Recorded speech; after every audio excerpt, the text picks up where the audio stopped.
हमारी दुर्दशा हिंदुस्तान में गैया की हो रही है, उतनी दुर्दशा किसी की हो नहीं रही है। और हमारी नजरों में चार चीजों की तो बहुत ही बड़ी दुर्दशा है। मालूम है कौन कौन सी? एक गैया और एक मैया, एक बूढ़ी मां 4 बच्चों को पाल ले और वृद्ध मां हो जाए तो 4 बेटा एक मैया को नहीं पाल सकते। गैया, मैया और कुआ और एक बुआ, ये 4 चीजें बहुत दुखी। तुम्हारे पहले गांव में कितने कुआ होते थे, बुजुर्ग लोग बैठे देखे होंगे तुमने। आज भी कुआ तुम्हें दिखाई दे रहे? सब लुप्त तो हो गए। जब से चलिए नर और तब तक नाइए कट, और जब तक चलिए समर तो आदि परियो भमर। और बुआ और बहुत दुखी है। घर में अगर लला की छठी हो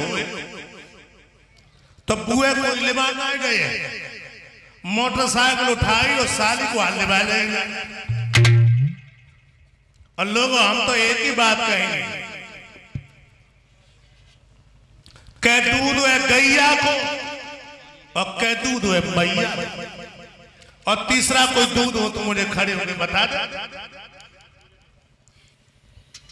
गैया को दूध बिना गुड़ के तुम पी जाओ, बड़ो स्वादिष्ट लगे,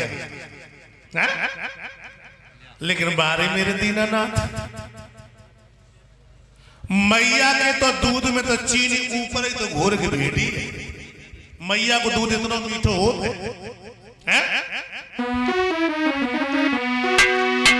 आज गैया क्या कह रही है? अरे मैया रोबे,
हिंदुस्तान में दुखी है, उतना ही आज तुम्हें इंसान दुखी दिखाई दे रहा है। आदमी मुंह से तो हंस रहा है, लेकिन आत्मा में, अतीत में झांक के देखो तो प्रत्येक इंसान रोता हुआ है। ये क्यों हुआ? हमारे भगवान कन्हैया ने अकेले अपनी दम पर 1 लाख गैया पाली थी। आज किसी के दरवाजे पे गैया नहीं दिखाई दे रही।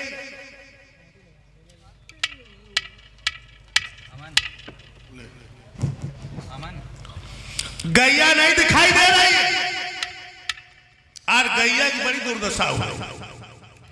दिल्ली के राजा परीक्षित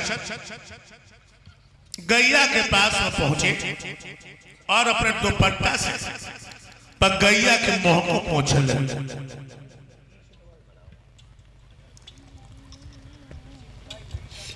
भाइयों, जैसे मुंह को पूछा और कहने लगी ये तुम्हें क्यों मार रहा है, तुम इतनी क्यों परेशान हो। हाय गाय मानव भाषा में बात करने लगी और कहने लगी महाराज मैं गाय नहीं हूं, मैं भूतल पे पृथ्वी का आती, दूनी तिगनी सृष्टि बढ़ जाए, नदियां तालाब सिंधु मैं अपने शीश पे रखती हूं, लेकिन हे पाप हरण देव अब मैं पापों से दबी जा रही हूं, इसलिए भागने के सिवा मेरे पास कोई चारा नहीं है। और ये जो खड़ा है बैल, ये बैल नहीं है, ये भूतल पे धर्म कहता। बैल रूपी धर्म आगे बड़े कहने लगे महाराज सतयुग में हमारे 20 चरण थे, मैं तीनों लोकों में व्यापक था, त्रेता में 16 चरण रह गए, मैं फिर भी गुजर करता रहा, द्वापर में 12 रह गए, मैंने कोई परवाह नहीं की। लेकिन महाराज ये जो सामने खड़ा काला कलुटा चांडाल कलियुग ये हमें मारना चाहता था और अपने विश्व पे अधिकार रोकना चाहता है। और सुनो महाराज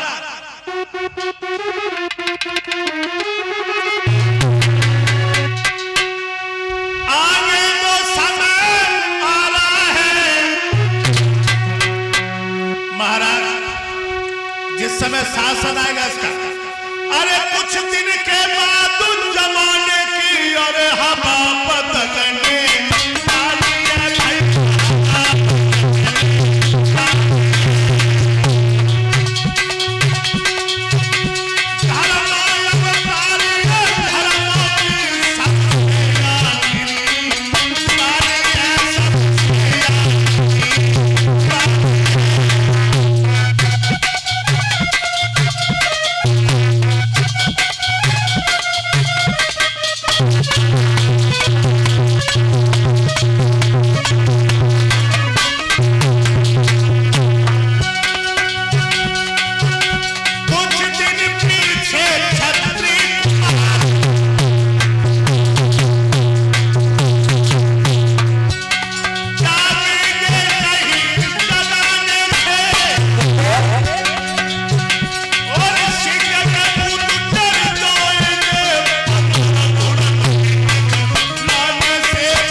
बाद जमाने की हवा बदलने वाली है और सिंह के पूत बंदर घुड़की से डर जाएंगे।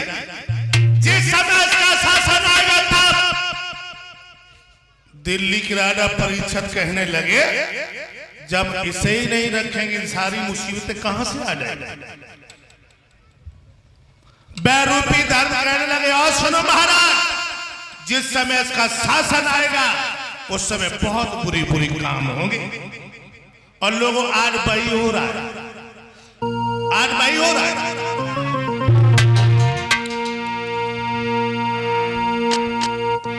आगे वो समय आ रहा है बेटियां न कोई जानेगा।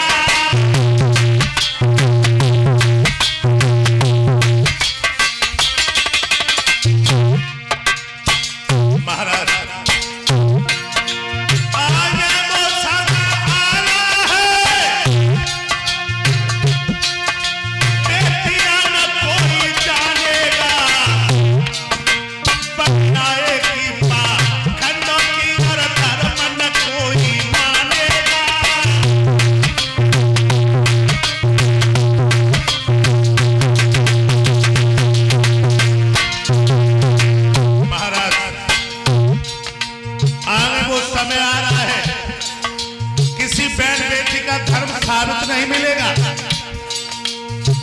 इज्जत लेने के लिए भेड़िया मुंह फाड़े गली में खड़े होंगे और सुनो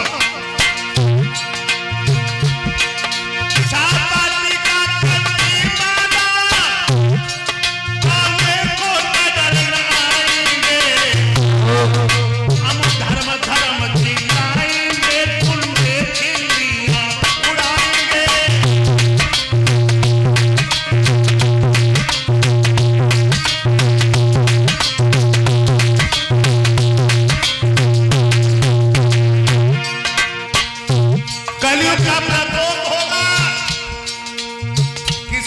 माथे पे तिलक नहीं होगा,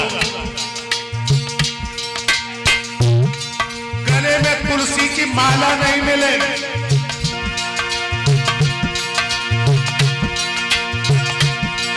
मूर्तियां रात दिन टूटेगी, मंदिरों में पद दिखाएंगे, कॉलेजों में लड़की लड़का सब फिल्मी गाना गाएंगे।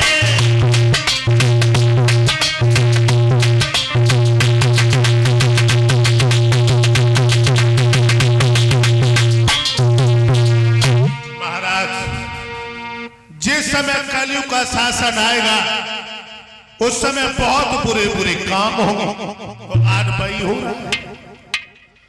दिल्ली के राजा परीक्षित कहने लगे, इसका मतलब ये सारी मुसीबतें इसके मारे ही आएंगी, तो हम जब इसे ही नहीं रखेंगे, देखेंगे सारी मुसीबतें कहां से आ जाए। और दिल्ली के राजा परीक्षित ने और जो धर की तलवार चलाई, कलयुग सर लिया, नीचे को झुका दिया और कहने लगा महाराज मार दो मुझे, लेकिन मारने से पहले एक बात दिमाग में सोच ले कि जैसे 3 युग ब्रह्मा जी ने रचे तो ब्रह्मा जी ने हमें रचो। अगर तुमने मुझे मार दिया तो ब्रह्मा जी की आंख टूट जाएगी, और महाराज दाने के अंदर घुन होता है तो उसके अंदर कोई ना कोई गुण अवश्य होता है। और ये बात बिल्कुल सत्य है भाई। आप किसी इंसान को ले लें, अब गुड़ई अंगुड़ हो, अब गुड़ई अंगुड़, लेकिन उसके अंदर कोई ना कोई गुण अवश्य होगा। वो हो कैसा?